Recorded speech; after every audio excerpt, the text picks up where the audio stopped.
बिस्मिल्लाहिर्रहमानिर्रहीम अस्सलामुअलैकुम। मुझे यकीन है कि मेरे तमाम बेटे और बेटियां खैर वाफियत से होंगे। Welcome back to MD CAT past paper series, जिसमें बेटे हम डिस्कस कर रहे हैं अपने पास पेपर्स को। और पास पेपर्स कौन से? तमाम प्रोविंसेस के पास पेपर्स को।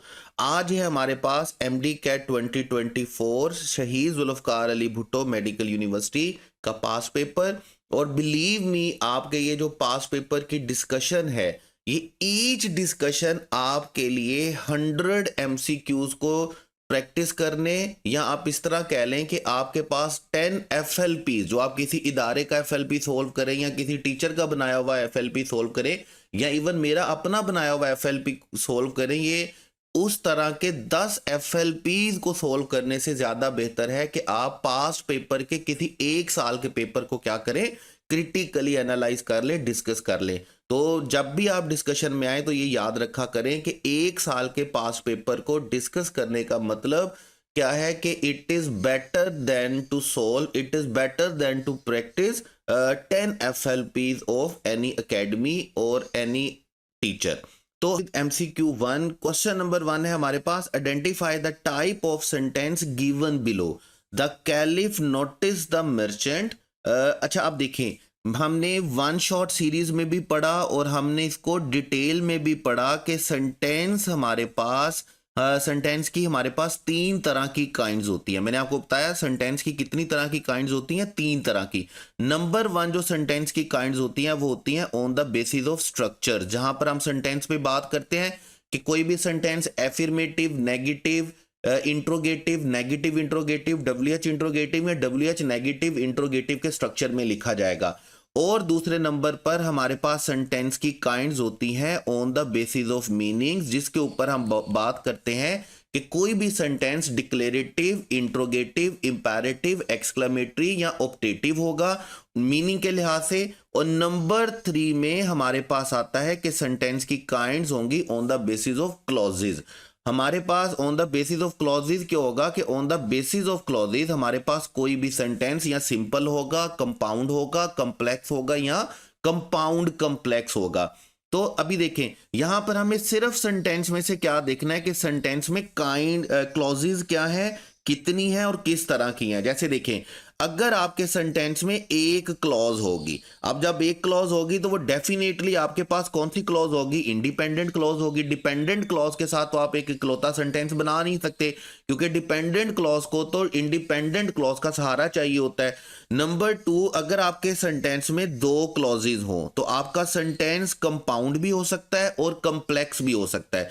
अगर उन 2 क्लॉजेज में से दोनों क्लॉजेज जो हैं वो इंडिपेंडेंट है तो आपका सेंटेंस क्या रहेगा? कंपाउंड। और अगर उनमें से एक इंडिपेंडेंट है और एक डिपेंडेंट है तो आपका सेंटेंस क्या रहेगा? कॉम्प्लेक्स। और अगर आपके सेंटेंस में 3 क्लॉजेज हैं तो इसका मतलब आपका सेंटेंस क्या रहेगा? Compound complex. उसमें 2 क्लॉजेज आपके पास क्या होंगी? इंडिपेंडेंट, और एक क्लॉज आपके पास क्या होगी? डिपेंडेंट। अब देखें, क्लॉज का तादाद तो हमें पता चल गई कि जी अगर एक क्लॉज होगी तो सिंपल होगा, 2 क्लॉजेज होंगी दोनों इंडिपेंडेंट होंगी तो कंपाउंड होगा, एक इंडिपेंडेंट डिपेंडेंट होगी तो कॉम्प्लेक्स होगा, और अगर आपके पास 2 इंडिपेंडेंट और एक डिपेंडेंट होगी तो क्या होगा? कंपाउंड कॉम्प्लेक्स होगा। असल में जो चीज हमें पहचान करनी है, असल में जिस चीज को हमने अपनी हड्डियों में रचाना बसाना है वो ये है कि हमें पता चल जाए कि हमारी क्लॉज इंडिपेंडेंट कब होती है या इंडिपेंडेंट क्लॉज क्या होती है और हमारी क्लॉज डिपेंडेंट क्या होती है। तो मैंने आपको आसान तरीन तरीके से समझाने की कोशिश की थी लास्ट टाइम भी, याद रखिएगा। इंडिपेंडेंट क्लॉज के लिए आपको 3 चीजें याद रखनी है। नंबर 1 तो आपको याद रखना है सेमीकोलॉन। हम इंडिपेंडेंट क्लॉजेस को कंबाइन करने के लिए क्या लिखते हैं? सेमीकोलॉन। नंबर 2 आपने याद रखना है, हम 2 इंडिपेंडेंट क्लॉजेज को कंबाइन करने के लिए क्या लिखते हैं? Fan boys. फैन बॉयज मतलब कोऑर्डिनेटिंग कंजंक्शंस, और उसके साथ हम बेटे क्या लिखते हैं? कॉमा। और नंबर 3 में हम क्या लिखते हैं? नंबर 3 में हम लिखते हैं कंजंक्टिव एडवर्ब्स। और ये कंजंक्टिव एडवर्ब्स आपके पास कौन से वर्ड्स होते हैं? मोर ओवर, देयरफॉर, नेवरदीलेस, नॉनदीलेस, ये जितने वर्ड्स होते हैं आपके पास इनको हम क्या बोलते हैं? ट्रांजिशनल डिवाइसेस कंजंक्टिव एडवर्ब्स बोलते हैं। इनसे पहले आपको सेमीकोलन लिखना होता है और इसके बाद आपको क्या लिखना होता है, कॉमा लिखना होता है। तो जब ये तीन सूरत हाल बनेगी ना, तो आपने याद रखना है आपके पास अगर दो क्लॉजेज हैं और इन तीनों में से कोई एक वर्ड लिखा हुआ है, दोनों को कंबाइन करने के लिए, यानी कि ट्रांजिशनल डिवाइस के तौर पर इन तीनों में से कोई एक वर्ड यूज किया गया है, तो हम इसको क्या बोलेंगे बेटे, इसका मतलब क्या होगा कि आपके पास दोनों क्लॉजेज क्या होंगी, इंडिपेंडेंट। और अगर आपके सेंटेंस में एक इंडिपेंडेंट है और एक डिपेंडेंट है, तो फिर आपने याद रखना है, देखिए इंडिपेंडेंट को इंडिपेंडेंट से कंबाइन करने के लिए इन तीन ट्रांजिशनल डिवाइसेस में से कुछ एक यूज किया जाएगा, और इंडिपेंडेंट को डिपेंडेंट से कंबाइन करने के लिए दो ट्रांजिशनल डिवाइसेस यूज की जा सकती हैं। या तो आपके पास यूज किया जाएगा सबऑर्डिनेट कंजंक्शन। अब सबऑर्डिनेटिंग कंजंक्शंस आपके पास क्या होती हैं, सबऑर्डिनेट कंजंक्शन आपके पास होती हैं, इफ होता है इनमें सबसे प्रोमिनेंट, उसके बाद आपके पास व्हेन का वर्ड होता है, आपके पास व्हाइल की कंजंक्शन होती है, आपके पास सिंस होता है, आपके पास अनटिल होता है, आपके पास अनलेस होता है, आपके पास ये जो डिवाइसेस आप वर्ड यूज करते हैं इनको आप क्या बोलते हैं, सबऑर्डिनेटिंग कंजंक्शन। और सबऑर्डिनेटिंग कंजंक्शन हम यूज ही कब करते हैं, जब सेंटेंस में एक क्लॉज हमारे पास इंडिपेंडेंट हो और एक हमारे पास क्या हो, डिपेंडेंट हो। और नंबर 2 में इंडिपेंडेंट क्लॉज को डिपेंडेंट क्लॉज से कंबाइन करने के लिए जो सेकंड ट्रांजिशनल डिवाइस यूज की जाती है वो हमारे पास बेटे क्या होता है, रिलेटिव प्रोनाउन होता है। वो हमारे पास क्या होता है, हु होता है, वो हमारे पास हुम होता है, वो हमारे पास हुज होता है। रिलेटिव प्रोनाउन का टॉपिक बड़ा इंपॉर्टेंट है और हमने इसको बड़ी डिटेल से प्रोनाउन में पढ़ा हुआ है। अब देखिए अगर आप ये चीजें याद रख लेते हैं ना, तो आपको समझ आ जाएगी कि हमारी क्लॉज इंडिपेंडेंट कब होती है और हमारी क्लॉज डिपेंडेंट कब होती है। तो 4 काइंड हमारे पास क्लॉजेस के लिए हैं, सिंपल है, कंपाउंड है, कम्प्लेक्स है और कंपाउंड कम्प्लेक्स है। अगर आप यहाँ पर क्वेश्चन वाला सेंटेंस देखेंगे जो कि इंतहाई आसान है, द कैलिफ हमारे पास क्या आएगा बेटे, द कैलिफ हमारे पास क्या आ गया, सब्जेक्ट। नोटिस्ड द मर्चेंट हमारे पास क्या आ गया, प्रेडिकेट। इसका मतलब हमारे पास एक सब्जेक्ट और एक प्रेडिकेट है, तो इसका मतलब हमारे पास सेंटेंस में कितनी क्लॉजेज हैं, एक क्लॉज है। और एक क्लॉज डेफिनेटली हमारे पास सेंटेंस में जब होती है तो वो कौन सी होती है, इंडिपेंडेंट। और एक क्लॉज होने का मतलब कि आपका सेंटेंस कौन सा है, सिंपल। ठीक है, तो ये मैंने कोशिश ये की है कि जिन बच्चों ने इन चीज़ों को थोड़ा डिटेल से नहीं पढ़ा होगा उनके लिए एक ही एमसीक्यू में मैंने सारी चीज़ को कवर अप करने की कोशिश की है और कोशिश किया है कि आपके लिए चीज़ें रिवीजन के लिए आसान हो जाएं। ठीक है, उसके बाद हम चलेंगे क्वेश्चन नंबर 2 पे। और जब आप एमडी कैट 2024 की बात करते हैं ना, शहीद जुल्फकार अली भुट्टो यूनिवर्सिटी की, तो आपको पता है ये पेपर रिकंडक्ट किया गया था 2024 में। ठीक है, जब रिकंडक्ट हुआ था तो आपको याद होगा रिकंडक्ट क्यों हुआ था, क्योंकि डिफिकल्टी लेवल थोड़ा ज्यादा था। जैसे अभी ये क्वेश्चन देखें, देखिए ये क्वेश्चन मैं ये नहीं कहता कि ये कोई बहुत ज्यादा मुश्किल था, मुश्किल नहीं था, ये सिलेबस को बहुत ज्यादा बढ़ा देता है। सिलेबस को कैसे बढ़ा देता है, जैसे देखें अब क्या करना है, अब अगर इस क्वेश्चन को अगर हम देखते हैं ना, तो स्टूडेंट को ना सिर्फ क्लॉज पढ़नी है बल्कि स्टूडेंट्स को काइंड्स ऑफ क्लॉज भी पढ़नी है। अब काइंड्स ऑफ क्लॉज में स्टूडेंट ने पढ़ लिया जी एडवर्बियल क्लॉज। अब स्टूडेंट को सिर्फ एडवर्बियल क्लॉज नहीं पढ़नी बल्कि आप स्टूडेंट को फर्दर एडवर्बियल क्लॉज की भी काइंड्स पढ़नी है।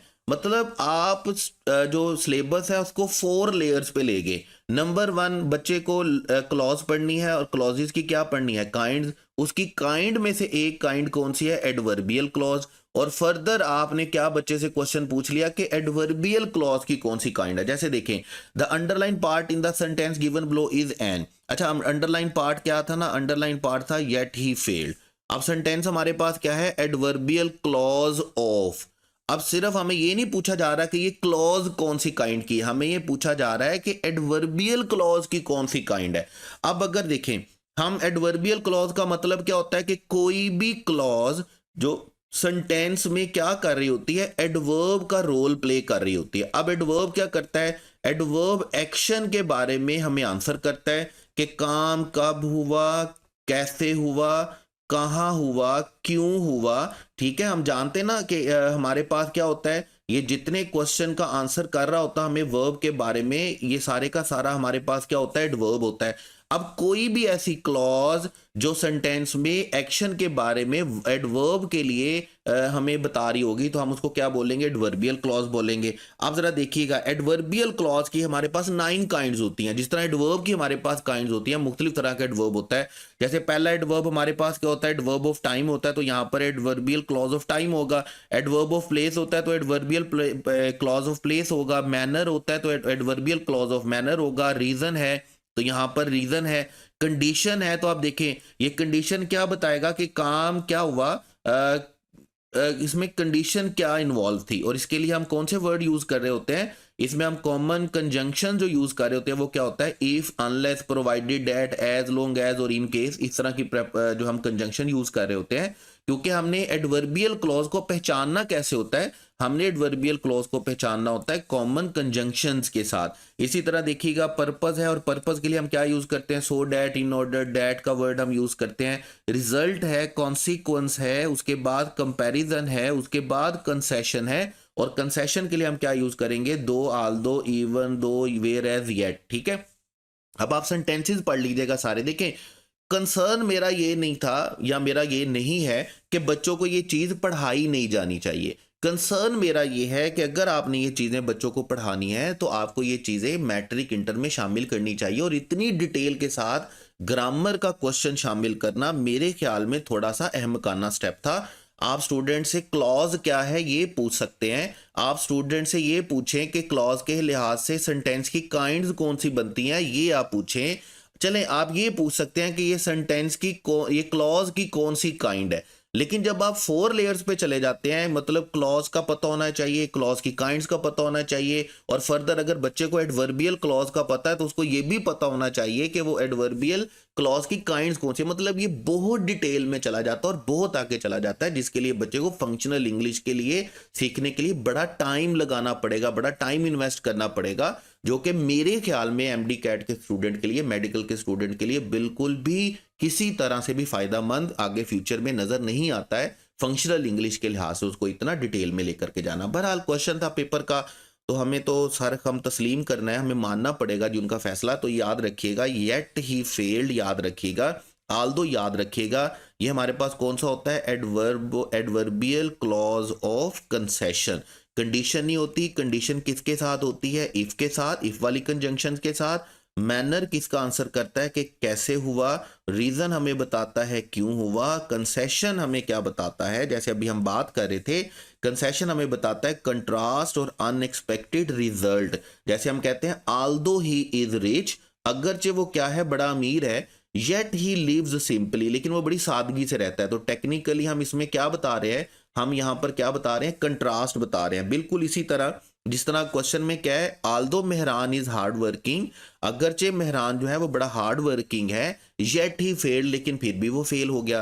तो हम यहाँ पर क्या बता रहे हैं, कंट्रास्ट बता रहे हैं। कंट्रास्ट के लिए और अनएक्सपेक्टेड रिजल्ट के लिए हम क्या बताते हैं बेटे, अनएक्सपेक्टेड रिजल्ट के लिए या कंट्रास्ट के लिए हम क्या बताते हैं, ऐसे ऐसे एडवर्बियल क्लॉज को हम क्या बोलते हैं, एडवर्बियल क्लॉज ऑफ कंसेशन।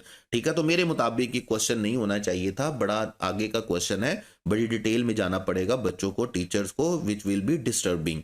उसके बाद देखिएगा नेक्स्ट क्वेश्चन है बेटे हमारे पास MCQ 3, complete the sentence using the appropriate punctuation mark. अब देखें, बड़ा इंटरेस्टिंग क्वेश्चन और बड़ा मजे का क्वेश्चन है। इंटरेस्टिंग और मजे का इसलिए क्योंकि इससे पहले तक हम बच्चों को पता है कि जब भी दो इंडिपेंडेंट क्लॉजेज होंगी ना, तो दो इंडिपेंडेंट क्लॉजेज को कंबाइन करने के लिए क्या यूज होगा, सेमीकोलन यूज होगा। अब दिखने में, पढ़ने में ये दो इंडिपेंडेंट क्लॉजेज है। दो इंडिपेंडेंट क्लॉजेज कैसे हैं कि पनिशमेंट ब्रिंग्स विजडम एक अलहदा से क्लॉज है, it is the healing art of wickedness ये एक अलहदा क्लॉज है।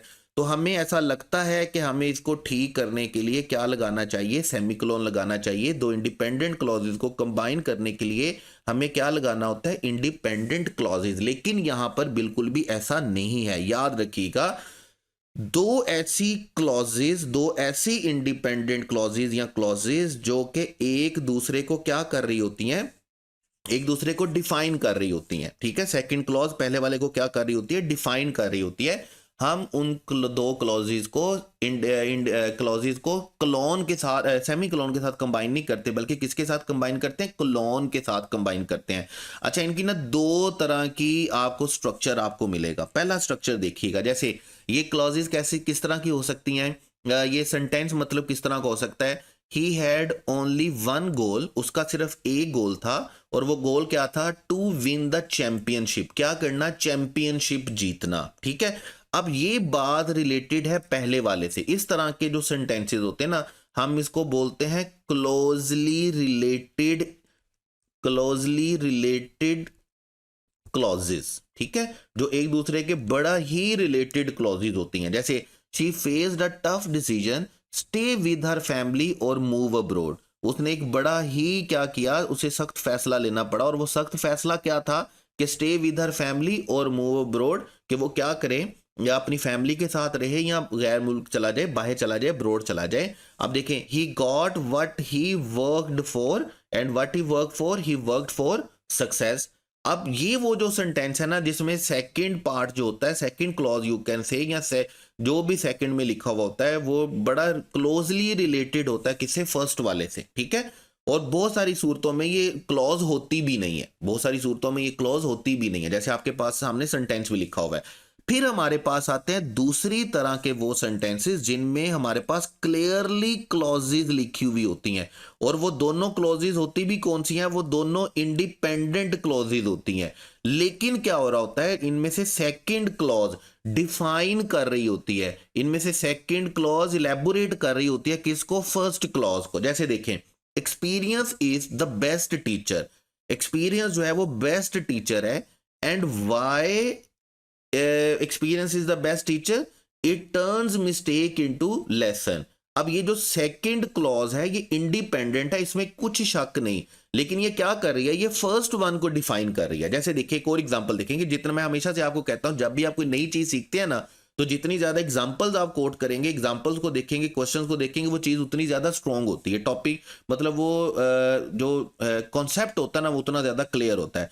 Silence has its own power, and how silence has its own power, क्या है जी, कि it speaks louder than words. अब ये जो सेकंड वाली बात है, ये पूरी एक इंडिपेंडेंट क्लॉज है, पहली वाली एक इंडिपेंडेंट क्लॉज की तरह, लेकिन ये इंडिपेंडेंट क्लॉज क्या कर रही है, पहले वाली क्लॉज को डिफाइन कर रही है। ठीक है, मतलब सेकंड क्लॉज टोटली किसके बारे में है, फर्स्ट क्लॉज में से किसी चीज को डिफाइन कर रही है, एलैबोरेट कर रही है, डिस्क्राइब कर रही है। तो याद रखिएगा, ऐसी सूरत में जब हम दो इंडिपेंडेंट क्लॉजेज लिखें, लेकिन सेकंड जो इंडिपेंडेंट क्लॉज है वो क्या कर रही हो, वो डिफाइन कर रही हो, वो डिस्क्राइब कर रही हो, वो क्या कर रही हो, इलेबोरेट कर रही हो, और किसको इलेबोरेट कर रही हो, फर्स्ट वाली क्लॉज को। तो हम दोनों को कंबाइन करने के लिए सेमी कोलोन नहीं लिखेंगे, हम दोनों को कंबाइन करने के लिए क्या लिखेंगे, कोलोन लिखेंगे। जैसे देखें, पनिशमेंट ब्रिंग्स विजडम, पनिशमेंट से क्या आती है जी, अकल आती है।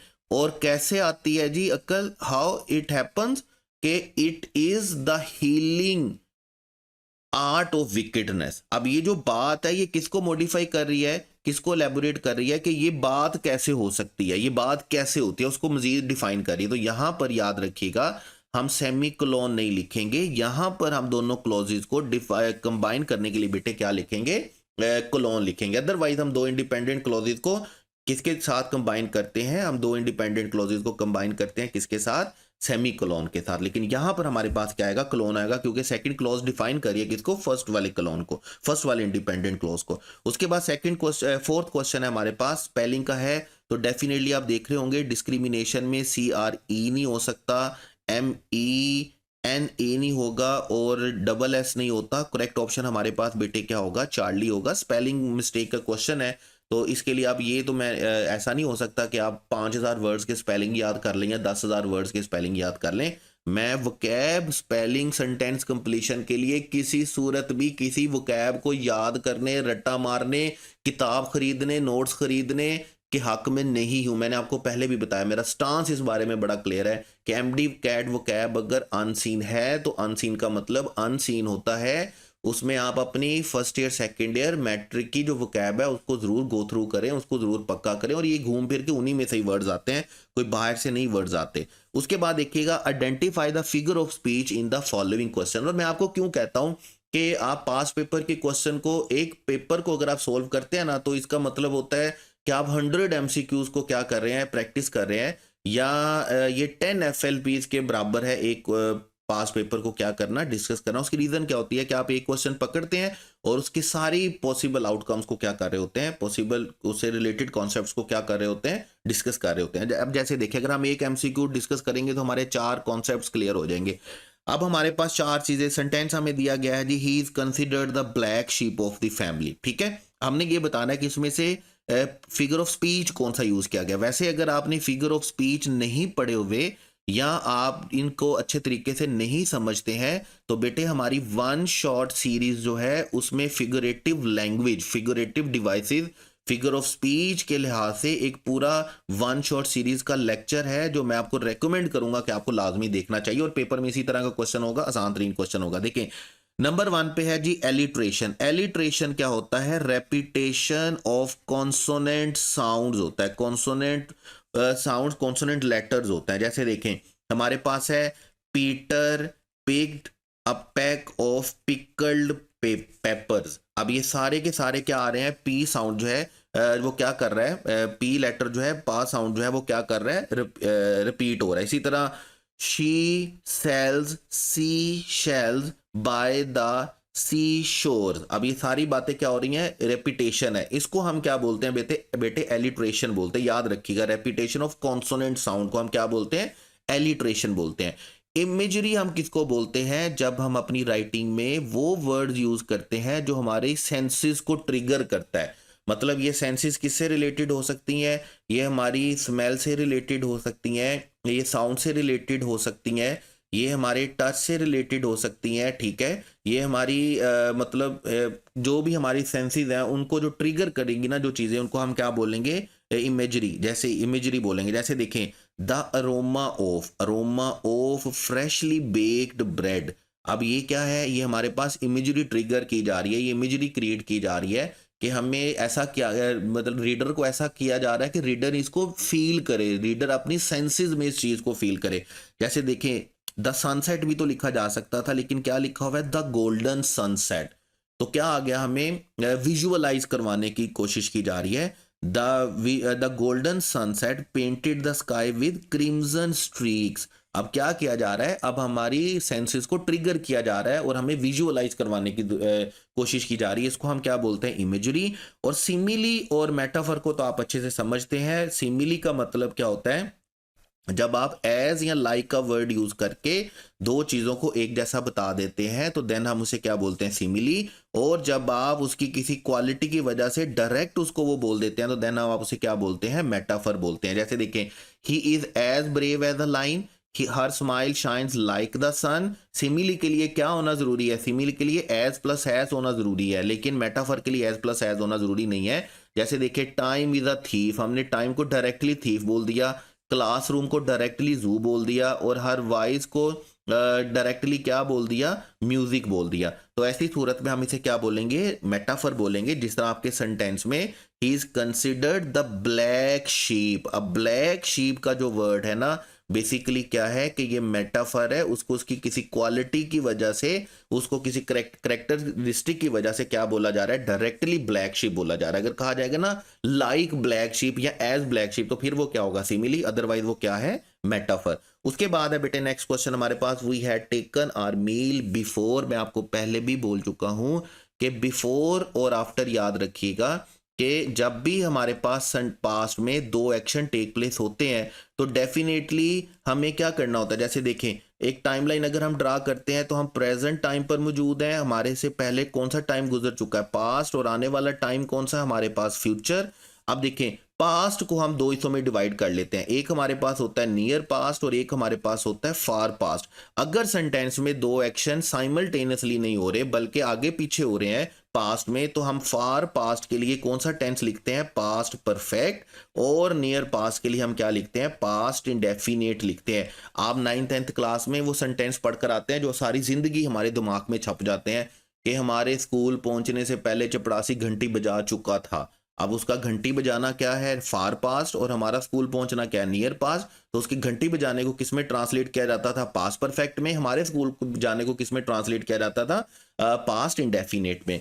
तो याद रखिएगा, आफ्टर के बाद हमारे पास सेंटेंस में क्या आता है, पास्ट परफेक्ट आता है, और इसके साथ जो सेकंड क्लॉज आएगी वो किस में आएगी, पास्ट इंडेफिनेट में। और बिफोर से पहले हमारे पास क्या आता है, पास्ट परफेक्ट आता है, और हमारे पास सेकंड क्लॉज किस में आएगी, पास्ट इंडेफिनेट में। तो यहां पर आप देख रहे होंगे बिफोर से पहले क्या लिखा हुआ है, हैड टेकन। इसका मतलब पास्ट परफेक्ट आ गया बिफोर से पहले, तो सेकंड वाले को हमें किसके साथ लिखना है, पास्ट इंडेफिनेट।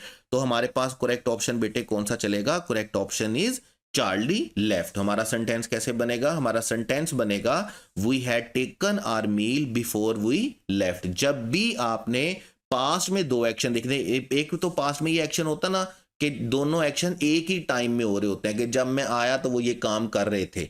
लेकिन अगर मैं बोलूं कि मेरे आने से पहले वो ये काम कर चुके थे, या मेरे आने के बाद उन्होंने ये काम मुकम्मल कर लिया, तो ऐसी सूरत में फिर हमें किस पे जाना होता है, फार पास्ट में और नियर पास्ट में। तो ये पूरा लॉजिक है जो आपने याद रखना है।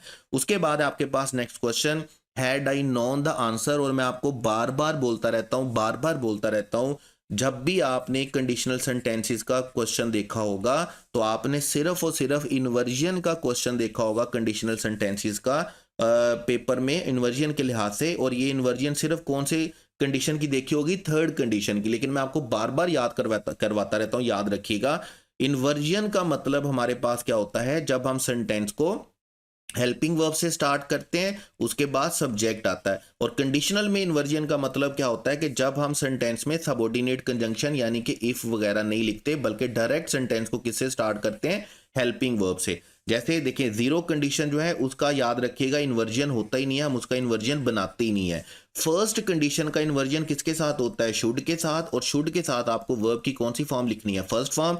सेकंड कंडीशन का इन्वर्जन किसके साथ होता है, वर्ब के साथ, और वर्ब के साथ आपको कौन सी फॉर्म लिखनी होती है, two plus first form. Third condition का इन्वर्जन याद रखिएगा किसके साथ होता है, हेड के साथ, और हेड के साथ आपको कौन सी फॉर्म लिखनी है, थर्ड फॉर्म। और एक बात आपने याद रखनी है कि इन्वर्जन के मामले में सेकंड क्लॉज जो है उसमें कंडीशनल सेंटेंसेस में कोई भी चेंज नहीं आता किसी तरह का। तो जैसे यहां पर आप देखेंगे हेड के साथ क्या लिखा हुआ है, थर्ड फॉर्म लिखी हुई है, तो इसका मतलब हमें सेकंड क्लॉज के लिए क्या चाहिए, would have plus third form. तो करेक्ट ऑप्शन बेटे हमारे पास कौन सा चलेगा, करेक्ट ऑप्शन हमारे पास चलेगा चार्ली। आपने ये तीनों कंडीशनल सेंटेंसेस की इन्वर्जन याद रखनी है, शुड के साथ फर्स्ट फॉर्म है, वर्ब के साथ टू प्लस फर्स्ट फॉर्म है, और हेड के साथ कौन सी फॉर्म है, थर्ड फॉर्म। और सेकंड क्लॉज के लिए हमें किसी भी तरह का कोई चेंज करने की जरूरत नहीं है। उसके बाद है नेक्स्ट क्वेश्चन बेटे हमारे पास, identify the correct passive form of for the sentence. और किसी भी सेंटेंस को एक्टिव से पैसिव बनाने के लिए मैंने आपको पहले भी बड़ी दफा बताया, सिर्फ आपको 5 बातें पता होनी चाहिए। क्या करना है, नंबर 1 स्टेप क्या है, सब्जेक्ट को क्या बनाना है, ऑब्जेक्ट बनाना है। नंबर 2 ऑब्जेक्ट को क्या बनाना है, सब्जेक्ट बनाना है। नंबर 3 वर्ब की थर्ड फॉर्म आनी है, सारे के सारे टेंसेस में वर्ब की कौन सी फॉर्म आनी है, थर्ड फॉर्म आनी है पैसिव वॉइस में। हेल्पिंग वर्ब आपको याद रखने हैं सिर्फ, और हेल्पिंग वर्ब कैसे याद रखने हैं, जैसे देखें प्रेजेंट इंडेफिनिट के हेल्पिंग वर्ब हमारे पास क्या होते हैं पैसिव वॉइस में, इज एम आर। और कॉन्टिन्यूअस के जो हेल्पिंग वर्ब हैं वो हमारे पास क्या होते हैं, पास्ट इंडेफिनिट के हमारे पास क्या होते हैं, वाज और वर। और फ्यूचर इंडेफिनिट के हमारे पास क्या होते हैं, will be and shall be, will be and shall be. उसके बाद कॉन्टिन्यूस में आ जाए तो याद रखिएगा परफेक्ट कॉन्टिन्यूस के साथ हमारा टेंस पैसिव वॉइस नहीं बनते। उसके बाद कॉन्टिन्यूस में अगर आप आ जाते हैं तो कॉन्टिन्यूस के हेल्पिंग वर्ब को हम कौन सा वर्ड यूज करके पैसिव वॉइस बनाते हैं, हम बीइंग का वर्ड यूज करते हैं। जैसे अगर इज एम आर है तो क्या बन जाएगा, is being, am being, are being. Was were है तो क्या बन जाएगा, वाज बीइंग और वर बीइंग। और फ्यूचर कॉन्टिन्यूस का भी याद रखिएगा पैसिव वॉइस नहीं होता। परफेक्ट के टेंसेस को हम कैसे पैसिव वॉइस बनाते हैं, हम उसके साथ बीइंग का एडिशन करते हैं। हैज हैव क्या बन जाता है, has been, have been. Had क्या बन जाता है, had been. Will have, shall have क्या बन जाता है, विल हैव बीन और शैल हैव बीन। और परफेक्ट कॉन्टिन्यूस टेंसेस का हमारे पास पैसिव वॉइस नहीं होता, याद रखिएगा।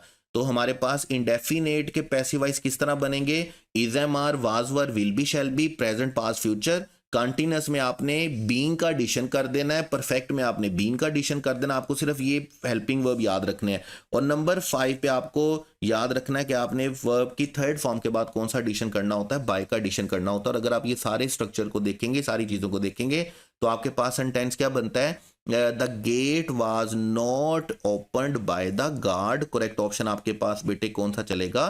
करेक्ट ऑप्शन आपके पास कौन सा चलेगा बेटे? डेल्टा। उसके बाद है नेक्स्ट क्वेश्चन कि आपने इनडायरेक्ट फॉर्म बनानी है। अब देखिए इनडायरेक्ट मेरी बड़ी कोशिश है कि मैं इंशाल्लाह ताला बड़े डिटेल्ड लेक्चर बनाऊंगा और बड़े फ्रूटफुल और फुल ऑफ प्रैक्टिस लेक्चर्स बनाऊंगा कि आपने एक्टिव वाइज पैसिव वाइज पे और डायरेक्ट इनडायरेक्ट पे, क्योंकि एक ऐसा टॉपिक है जो कि बच्चों को बड़ा कंफ्यूजन क्रिएट करता है और बहुत सारे टीचर्स के मैंने लेक्चर्स बजाते खुद देखे हैं।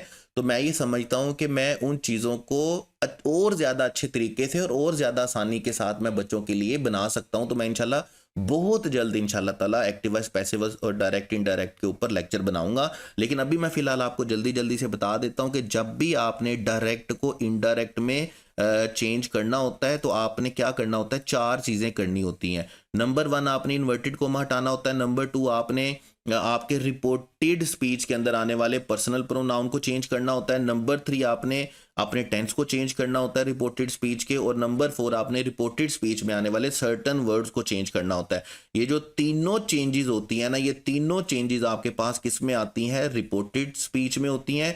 रिपोर्टिंग स्पीच में आपने जो इन्वर्टेड कोमा हटाकर करनी होती है ना, वो सिर्फ एक ही है। उसके लिए आपने सिर्फ क्या देखना होता है? देखिए इन्वर्टेड कोमा को हटाने के लिए आपने ये देखना होता है कि आपकी रिपोर्टेड स्पीच का टेंस कौन सा है। अगर डिक्लेरेटिव है ना तो आपने याद रखना है आप सेड के वर्ड को या तो सेड ही रहने देते हैं या आप उसे क्या बना देते हैं? टोल्ड बना देते हैं। और इन्वर्टेड कोमा को हटाने के लिए आप क्या लगाते हैं? डैट लगाते हैं। अगर इंपेरेटिव है और सेंटेंस में सेड का वर्ड है तो इंपेरेटिव हम जानते हैं उसमें कोई एडवाइस की जा रही होती है, रिक्वेस्ट की जा रही होती है, तो उसके अकॉर्डिंगली आप वर्ड को चेंज कर देते हैं। जैसे अगर एडवाइस है तो आप सेड के वर्ड को चेंज कर देंगे किस में? एडवाइस में। अगर रिक्वेस्ट की जा रही है तो आप उसको रिप्लेस कर देंगे किसके साथ? रिक्वेस्टेड में। अगर हुक्म दिया जा रहा है तो आप उसको किसके साथ रिप्लेस कर देंगे? ऑर्डर्ड में या कमांडेड में। और अगर किसी चीज़ से मना किया जा रहा है तो आप फॉरबेड में कर देंगे। और इन्वर्टेड कोमा को ख़त्म करने के लिए आप कौन सा वर्ड यूज़ करेंगे? आप टू यूज़ करेंगे। इंट्रोगेटिव में आपने याद रखना है आप इंट्रोगेटिव में सेड के वर्ड को चेंज कर देते हैं किसके साथ? आस्क के साथ। आप इसे रिप्लेस कर देते हैं किसके साथ? इंक्वायर्ड के साथ। या आप इसे रिप्लेस कर देते हैं किसके साथ? डिस्कवर्ड के साथ या क्वेश्चन के साथ। और इंट्रोगेटिव सेंटेंस में आप इन्वर्टेड कोमा को क्लोज करने के लिए या तो इफ लिखते हैं या आप बेटे क्या लिखते हैं? वेदर लिखते हैं। और अगर WH वर्ड से आपका क्वेश्चन स्टार्ट हो रहा हो तो फिर आप इफ या वेदर भी नहीं लिखते हैं। उसके बाद आपके पास एक्सक्लेमेटरी और आपको पता है आप सेड के वर्ड को रिप्लेस कर देते हैं किसके साथ? एक्सक्लेम्ड विद जॉय के साथ, एक्सक्लेम्ड विद सॉरो के साथ, एक्सक्लेम्ड विद अमेजमेंट के साथ। और आप इन्वर्टेड कोमा को हटाने के लिए बेटे कौन सा वर्ड लिखते हैं? डैट का वर्ड लिखते हैं। ऑप्टेटिव में आप क्या करते हैं? आप दुआ दे रहे होते हैं या बददुआ दे रहे होते हैं तो आप सेड के वर्ड को रिप्लेस कर देते हैं प्रेड के साथ या आप सेड के वर्ड को रिप्लेस कर देते हैं कर्स के साथ। और इन्वर्टेड कोमा को हटाने के लिए आप क्या लगाते हैं? डैट लगाते हैं। तो डिक्लेरेटिव को, एक्सक्लेमेटरी को, ऑप्टेटिव को, इन्वर्टेड कोमा को हटाने के लिए क्या लगाएंगे? डैट लगाएंगे। इंपेरेटिव के लिए क्या लगाएंगे? टू। और इंट्रोगेटिव के लिए क्या लगाएंगे? इफ और वेदर। अब जैसे अगर आप अपना डेल्टा ऑप्शन देखेंगे तो डेल्टा ऑप्शन में आस्क तो सही लिखा हुआ है, आस्क तो सारे सेंटेंसेस में सही लिखा हुआ है, लेकिन किया क्या गया है यहाँ पर? इन्वर्टेड कोमा को हटाने के लिए क्या लिख दिया? टू लिख दिया, जो कि किसी भी सूरत भी एक्सेप्टेबल नहीं है। इंट्रोगेटिव सेंटेंस की सूरत में क्या होना चाहिए? इफ होना चाहिए, नंबर 1। नंबर 2 आपने क्या करना होता है? पर्सनल प्रोनाउन को चेंज करना होता है। तो हम क्या करते हैं? हम फर्स्ट पर्सन को चेंज करते हैं अकॉर्डिंग टू सब्जेक्ट और हम सेकंड पर्सन को रिप्लेस करते हैं अकॉर्डिंग टू ऑब्जेक्ट। और हम थर्ड पर्सन को रिप्लेस करते हैं, बल रिप्लेस करते ही नहीं है, उसमें कोई चेंज होता ही नहीं है। तो अब यहाँ पे क्या लिखा हुआ है? यू लिखा हुआ है। यू का मतलब सेकंड पर्सन है। सेकंड पर्सन किसके साथ चेंज होगा? ऑडियंस के साथ। तो ऑडियंस चूंकि क्या है? थर्ड पर्सन है, तो उसको हम थर्ड पर्सन बना देंगे प्लूरल। तो वो क्या बनेगा? दे। और आपने फिर टेंस का ख्याल रखना होता है। अब टेंस क्या है कि आपको पास्ट के बाद पास्ट लिखना है। तो जैसे अब विल लिखा हुआ है तो विल का पास्ट बनाने के लिए आप उसे क्या बनाएंगे? वुड। और वुड के साथ कौन सी फॉर्म आएगी? First form. तो आपका सेंटेंस कैसे चलेगा? The speaker ask the audience if they would listen to him. Correct option आपके पास बेटे क्या होगा? चार्ली होगा। तो ये आपके पास 4 चेंजेस होते हैं जो करने होते हैं। तो मैं इंशाल्लाह ताला मेरी कोशिश है कि मैं बहुत जल्द डायरेक्ट, इनडायरेक्ट और एक्टिव वाइज, पैसिव वाइज पे इस तरह के लेक्चर बना दूं कि बच्चा लेक्चर सिर्फ अगर देख ले और वो जो कुछ क्वेश्चन उनको प्रैक्टिस कर ले तो active voice, passive wise, direct, indirect उसके पूरी जिंदगी के लिए, चाहे उसने CSS का एग्जाम देना हो चाहे उसने 8 क्लास का एग्जाम देना हो, तो आपकी सारी जिंदगी के लिए आपके problem active specific direct indirect के हल हो जाए। उसके बाद आपके पास next question, supply the correct preposition. अब करेक्ट प्रेपोजिशन हमारे पास क्या है, have you been in this company 6 weeks. अब 6 वीक्स हमारे पास क्या है और हैव यू बीन हमारे पास आपके सामने है कि हमें सिंपल सिंपल क्या कहा जा रहा है, हमें परफेक्ट की तरफ, परफेक्ट कंटिन्यूस की तरफ लेकर जाया जा रहा है। और 6 वीक में हम जानते हैं कि अगर ड्यूरेशन दिया हुआ हो तो फिर हमने क्या लिखना होता है 4, और अगर स्टार्टिंग टाइम दिया गया हो तो फिर हमने बेटे क्या लिखना होता है सिंस। तो यहां पर हमारे पास जो करेक्ट ऑप्शन आएगा, करेक्ट ऑप्शन हमारे पास क्या आएगा 4। सिंस 6 वीक्स तो नहीं होगा ना, बल्कि हमारे पास क्या होगा 4 6 वीक्स। उसके बाद है बेटे हमारे पास I was almost back dash my classroom. अब देखें यहां पर क्या लिखा हुआ है, माई क्लासरूम डोर। एक्चुअल में जो हमारा नाउन है जिसके अकॉर्डिंगली हमने प्रेपोजिशन लिखना है वो डोर है, वो क्लासरूम नहीं है। तो इसलिए डोर के लिए अगर क्लासरूम होता तो क्लासरूम के लिए तो हम क्या लिखते, हम क्लासरूम के लिए इन माय क्लासरूम लिख देते, जबकि हमारा कंसर्न यहाँ पे क्लासरूम नहीं है, बल्कि हमारा कंसर्न क्या है डोर। और दरवाजे पर होना हम उसके लिए कौन सा एक्सप्रेशन यूज करते हैं एट, तो यहाँ पर हमारे पास क्या आएगा, आई was almost back at my classroom door. Correct option हमारे पास कौन सा चलेगा, अल्फा। उसके बाद नेक्स्ट क्वेश्चन है बेटे हमारे पास, फरहान हैज प्लान्ड। अब जब आपने क्या किया था, जेरेंड और इन्फिनेटिव पढ़ा था ना, तो जेरेंड और इन्फिनेटिव में पहला रूल आपने ये पढ़ा था कि हमारे पास कुछ वर्ड्स हैं जिनके बाद हमें जेरेंड लिखना है, और हमारे पास कुछ वर्ड्स हैं जिनके बाद हमें क्या लिखना है, इन्फिनेटिव लिखना है। ठीक है, ये वर्ड्स आपके पास एडमिट, अप्रिशिएट, ब्ला ब्ला और ये सारे वर्ड्स हैं, इनके बाद आपको क्या लिखना है, इन्फिनेटिव लिखना। और आप समझते हैं कि इसमें क्या होएगा, जैसे आपके पास यहाँ पर वर्ड क्या लिखा हुआ है, आपके पास यहाँ पर वर्ड लिखा हुआ है फरा हैज प्लान्ड। तो हमें एक्चुअल में वर्ड जो देखना था वो ये था कि प्लान के बाद हमें जेरेंड लिखना है, जो एक्चुअल में हमारा क्वेश्चन है। यहाँ प्लान के बाद हमें क्या लिखना है, इन्फिनेटिव लिखना है। तो आप देखेंगे कि प्लान का वर्ड आपको किस में मिलेगा, इन्फिनेटिव में। तो करेक्ट ऑप्शन हमारे पास क्या होगा, टू रिजाइन। वैसे मैं आपको बता दूं ये उन क्वेश्चन में से एक है जो मैं बिल्कुल पसंद नहीं करता, बल्कि ऐसा क्वेश्चन बनाने वाला जो टीचर होता है ना, मैं समझता हूं कि बड़ा ही कोई बोंगा क्वेश्चन बनाएगा। आप जेरेंड और इन्फिनेटिव में से अगर क्वेश्चन बनाना चाहते तो आप इनके टेक्निकल क्वेश्चन में से क्वेश्चन बनाएं। आप जैसे इनके 3 और टेक्निकल क्वेश्चन है, आप उन क्वेश्चन में से क्वेश्चन बनाएं। ये जो कोई भी ऐसा क्वेश्चन, मैं आपको सिंपल एक बात बता दूं, कोई भी ऐसा क्वेश्चन, कोई भी इंग्लिश का ऐसा रूल जो बच्चों को रट्टा लगाने पर मजबूर करता है ना कि ये चीजें याद कर लें, पता नहीं मुझे ना क्यों उन चीज़ों से क्या है बड़ी एलर्जी, और मुझे बिल्कुल वो चीज़ें पसंद नहीं है। तो इन ये भी उनमें से एक है, रूल तो है, बहरहाल क्वेश्चन भी आपके सामने है, लेकिन मुझे ये बिल्कुल पसंद नहीं है और मैं आई हेट इट। ठीक है, तो हमारे पास नेक्स्ट क्वेश्चन है, सप्लाई द करेक्ट एंटोनिम। अब हमारे पास वर्ड क्या है, रेकलेस। रेकलेस याद रखिएगा, आप इस किसको बोलते हैं, आप अनकाइंड वर्ड को बोलते हैं, आप मर्सीलेस को बोलते हैं, आप रैश को बोलते हैं, आप उसे क्या बोलते हैं, रेकलेस। और चूंकि हमने उसका एंटोनिम बताना है तो उसका एंटोनिम हमारे पास क्या होगा, काइंड। रेकलेस हम किसे बोलते हैं, रैश को। रेकलेस हम किसे बोलते हैं, वाइल्ड को। ये सारे वर्ड्स हमारे पास किसके हैं, रेकलेस के। तो हमें उसका एंटोनिम बताना है, तो एंटोनिम बेटे हमारे पास क्या होगा, उसका ऑपोजिट वर्ड क्या होगा, काइंड होगा। उसके बाद हमारे पास है एलिविएट। एलिविएट याद रखिएगा, एलिविएट का मतलब होता है नॉर्मलाइज। ठीक है, एलिविएट का मतलब होता है लेसन, कम करना, किसी चीज को इंप्रूव करना, किसी चीज को बेहतर बनाना, किसी चीज को पहले जैसा नॉर्मल बनाना। तो जब आपने उसका एंटोनिम देखना है तो एंटोनिम के लिए एंटीस्पेट का मतलब आपके पास होता है पॉन्डर, यानी कि सोचना। क्लियर का मतलब आप समझते हैं। मैनिपुलेट का मतलब होता है किसी को अपने प्लान के थ्रू क्या करना, ट्रिक करना।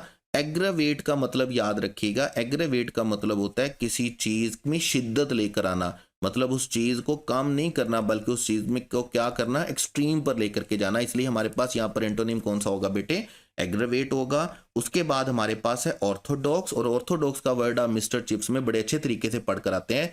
ऑर्थोडॉक्स का मतलब हमारे पास क्या होता है, कन्वेंशनल को बोलते हैं।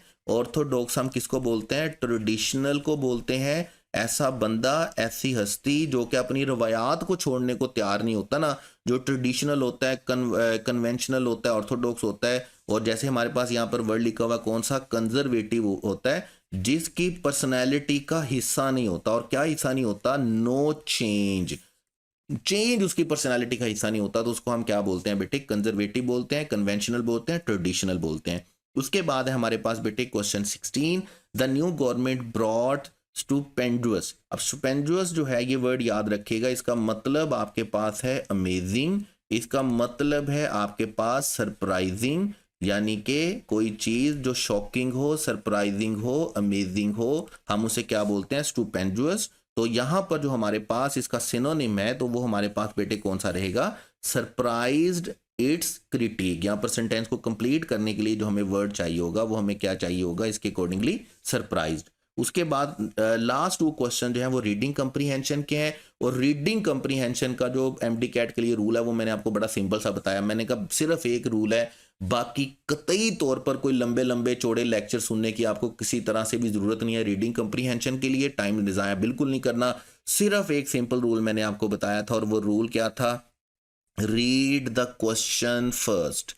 आपको अपने क्वेश्चंस पहले पढ़ने हैं, आपको पहले पैराग्राफ नहीं पढ़ना, आपको क्वेश्चंस पहले पढ़ने हैं। जैसे देखें, अब हमें हमारे पास क्वेश्चन 17 है कि the sentence it was 97 in the shed, कि ये जो सेंटेंस इस पैराग्राफ में लिखा गया है वो किस चीज़ को रेफर कर रहा है, वो एज को रेफर कर रहा है, डिस्टेंस को रेफर कर रहा है, टेम्परेचर को रेफर कर रहा है, या ईयर को रेफर कर रहा है। वैसे तो हम पैराग्राफ पढ़े भी ना तो हमें पता चल रहा है it was 97 in the shed, के साए में दर्जा हरारत क्या है, 97 है। अब साए में किसी की एज 97 तो नहीं हो सकती, साए में डिस्टेंस 97 तो नहीं हो सकता ना, साए में ईयर 97 तो नहीं हो सकता। तो बिलीव मी, इस क्वेश्चन को आप पैराग्राफ पढ़े बगैर क्लियर कर सकते हैं कि जी it was 97 in the shade का मतलब क्या है, चार्ली। वैसे अगर आप पूरा पैराग्राफ आपको पढ़ना पड़ा तो आप याद रखेंगे, आपके पास यहाँ पे लिखा हुआ है it was 97 in the shed, और इससे पहले जो रेफरेंस के तौर पर सेंटेंस लिखा हुआ वो क्या लिखा हुआ है, I knew how hot it was, मैं जानता था कि कितनी ज़्यादा गर्मी थी, कि साए में भी दर्जा हरारत क्या था, 97 था। तो बहरहाल ये पैराग्राफ पढ़े बगैर भी आप इसको ठीक कर सकते हैं, वो तो एक लॉजिकली सी बात है। दूसरा जी, नरेटर हैज़ डैश सिबलिंग्स। अब नरेटर की सिबलिंग्स कितने हैं, बहन भाई कितने हैं, ठीक है। तो अब इस क्वेश्चन को हम पैराग्राफ पढ़े बगैर सॉल्व नहीं कर सकते, तो हमें पैराग्राफ पढ़ना पड़ेगा। अच्छा, पैराग्राफ कहता है जी he had lived to raise a family of 5 children, यानी कि वो अपने वालिद की बात कर रहा था और वो कह रहा है कि उसको 5 बच्चों के खानदान की नशोनुमा के लिए, परवरिश के लिए जिंदा रहना था, उसकी नशोनुमा करनी थी उसको। तो 5 चिल्ड्रन का मतलब क्या है कि इनमें से एक हमारे पास क्या हो गया, नरेटर, और साथ में 4 इसके क्या हो गए, सिबलिंग्स। तो टोटल कितने बने, टोटल कितने बने हमारे पास, 4, यानी कि नरेटर हैज 4 सिबलिंग्स। अगर आप 5 लिखेंगे ना तो इसका मतलब आपने तो नरेटर को भी शामिल कर दिया। तो narrator has 4 siblings. Correct option हमारे पास क्या होगा, करेक्ट ऑप्शन इज अल्फा। तो ये थी बेटे हमारे पास एमडी कैट 2024 शहीद जुल्फकार अली भुट्टो मेडिकल यूनिवर्सिटी का पेपर, और मुझे बड़ा यकीन है कि बहुत सारी चीज़ें आज आपकी क्लियर भी हुई होंगी और आपको मज़ा भी आया होगा, और आपने बड़े अच्छे तरीके से इसको नोट भी किया होगा, जहन में भी बिठाया होगा। कोई बात समझ में नहीं आई, कोई बात पल्ले नहीं पड़ी, या इससे रिलेटेड कोई बात है तो आप वो ज़रूर पूछ लीजिएगा। अपना ढेर सारा ख्याल रखिएगा, मेहनत करते रहें, कोशिश करते रहें, और अगेन वही बात जो मैं हर लेक्चर के लास्ट में कहता हूँ, नमाज नहीं छोड़नी है, कुरान मजीद नहीं छोड़ना है, और जब भी दुआ के लिए हाथ उठाने हैं तो नाम लेकर, सरअज़ीम का नाम लेकर मेरे लिए दुआ करनी है। Wish you all the best. Allah हाफिज़।